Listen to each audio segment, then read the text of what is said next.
1. The first time America heard herself. Bernard. The late 1920s was a golden age of American record-making. In part, that was due to radical new technology.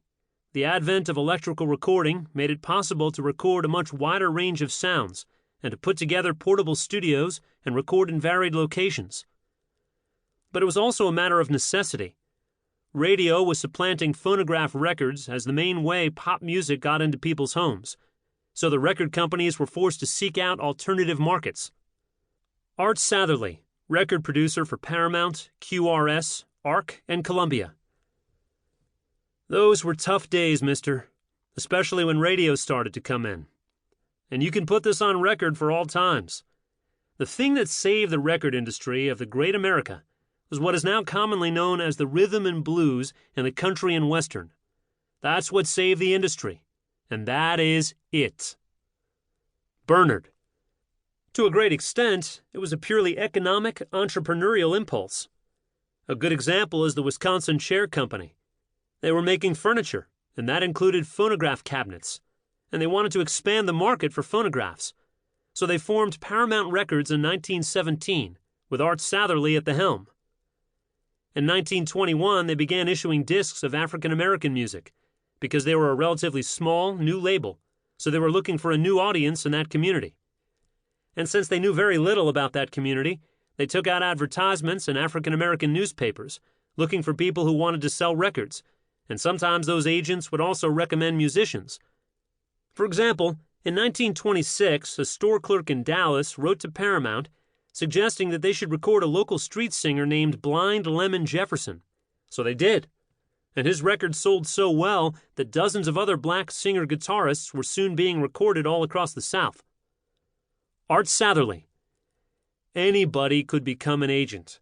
All they did was to take 10 records and send us $4.50, plus the postage. 45 cents apiece. And they sold them for 75 cents, or what they could get.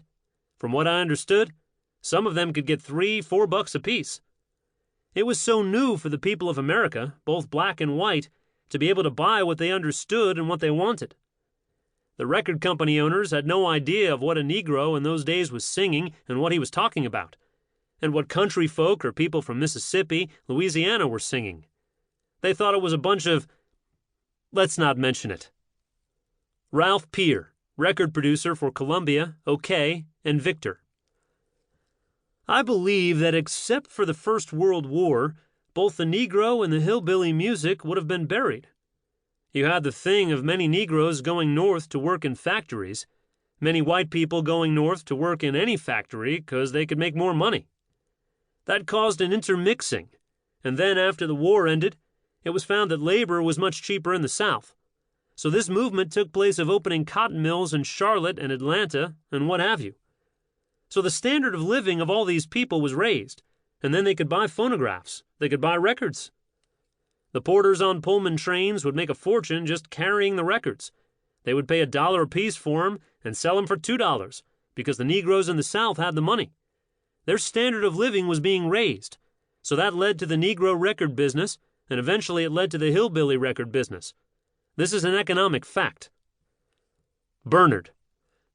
The record company's attitude epitomized the sort of adventurous and rapacious American ideal of exploring and exploiting new territories. The music and musicians were a means to an end. What was on the records didn't matter, as long as they were selling.